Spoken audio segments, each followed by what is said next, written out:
Hello everyone, welcome to EduTop. So in today's session we are going to discuss the two RBI schemes that has been launched by the Prime Minister of India in November 2021.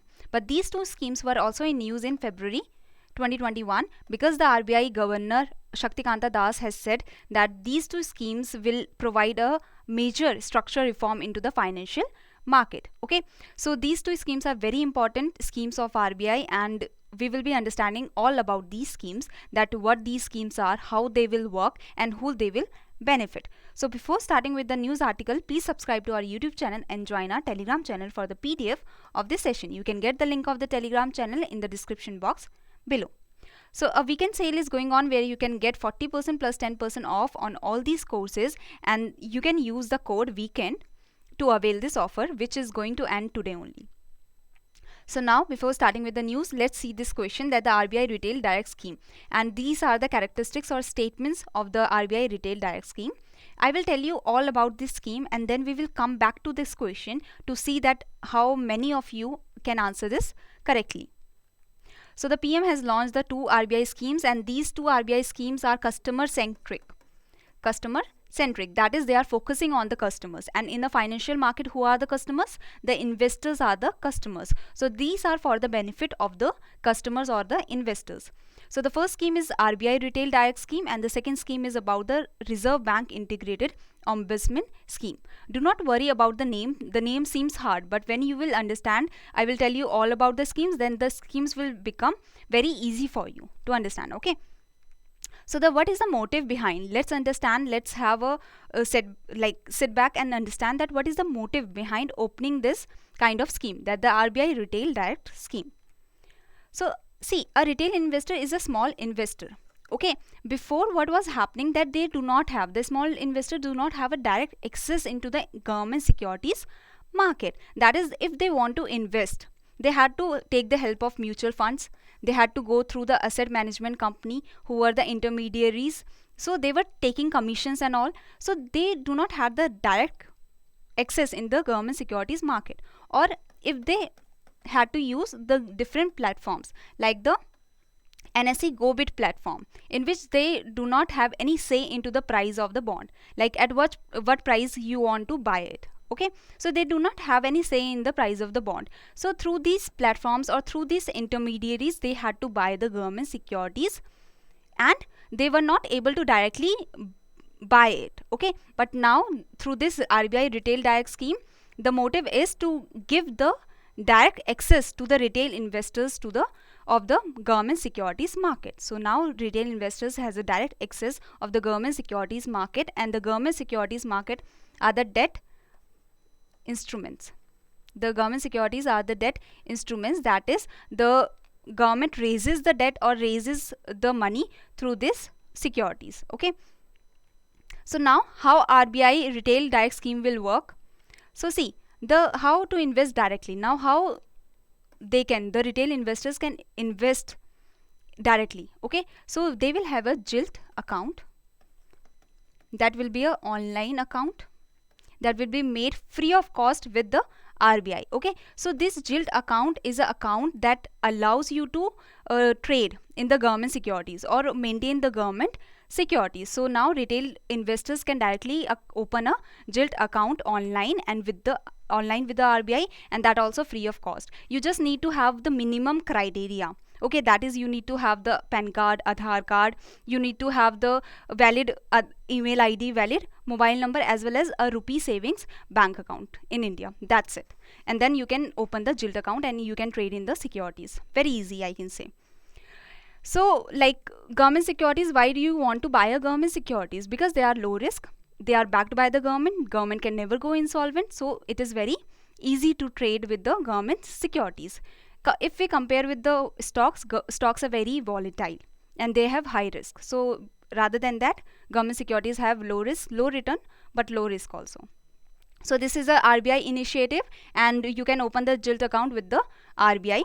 See, global practice. If we talk about the whole Asia, India is the first in the Asia to allow retail investors in the government securities. That until now in Asia there were no other country that was allowing retail investors into the government securities.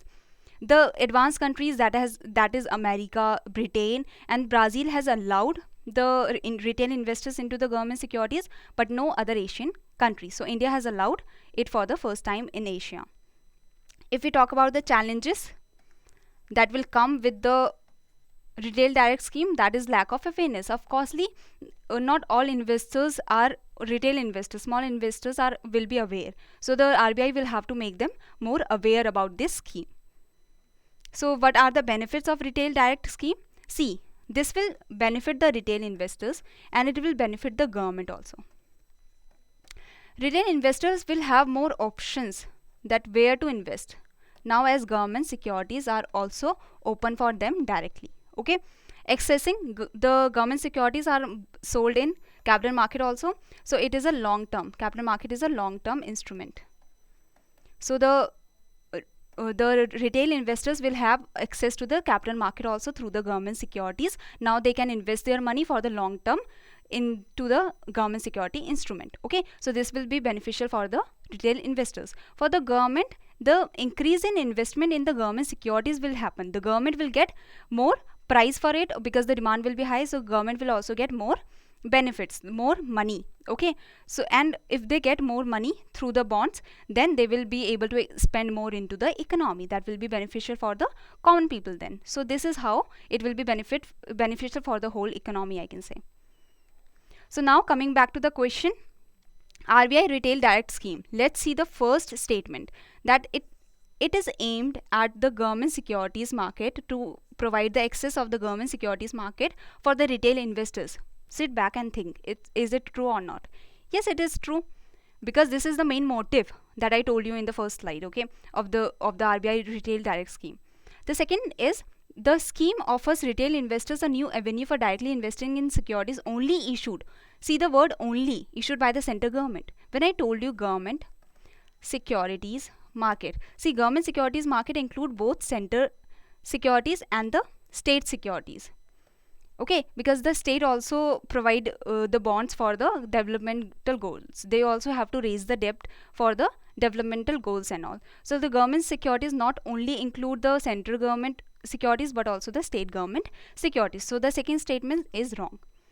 The investors will be able to easily open and maintain their government securities account online with the RBI free of cost. I told you that yes, they can open the government securities account, that is JILT account, and they can open it online free of cost. So the answer will be C. Okay, the first and the third statements are right, the second one is wrong.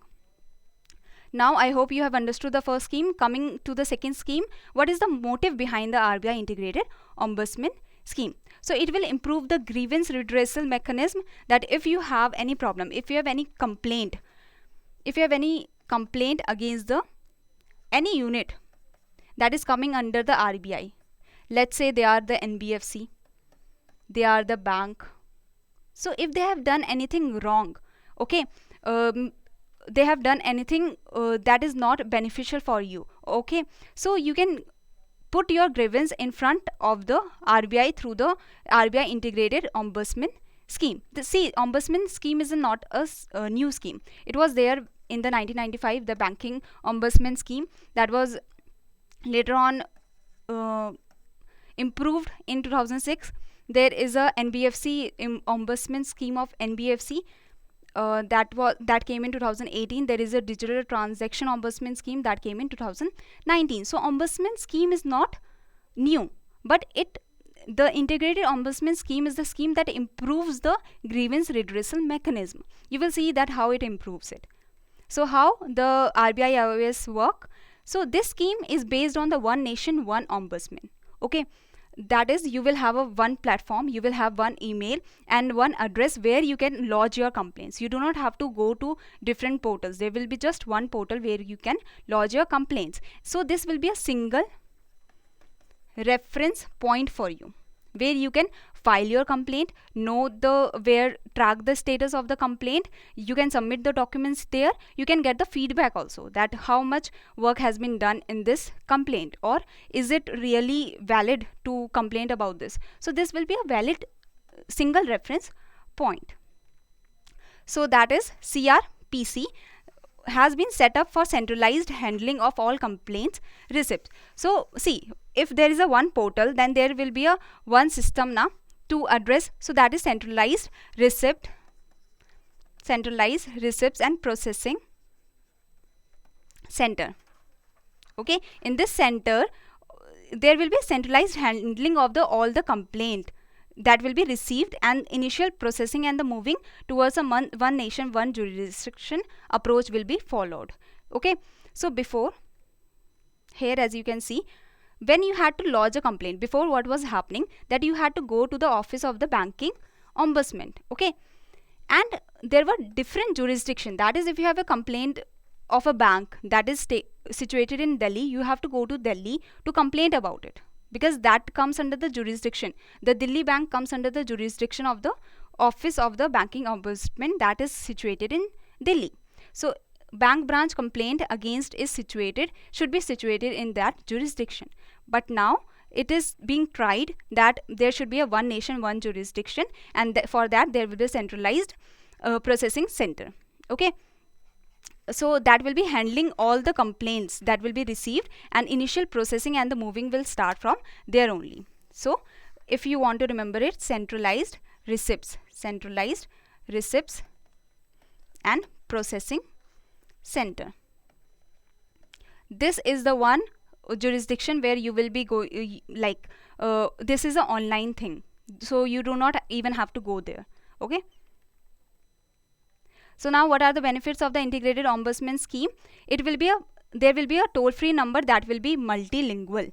So there will be no language barrier. If you from anywhere you are complaining, from Kerala, Maharashtra, you can complain in this toll-free number. You can also know that how you can file the complaint, what is the whole process of filing the complaint and all. So you can get any information related to the complaint redressal system.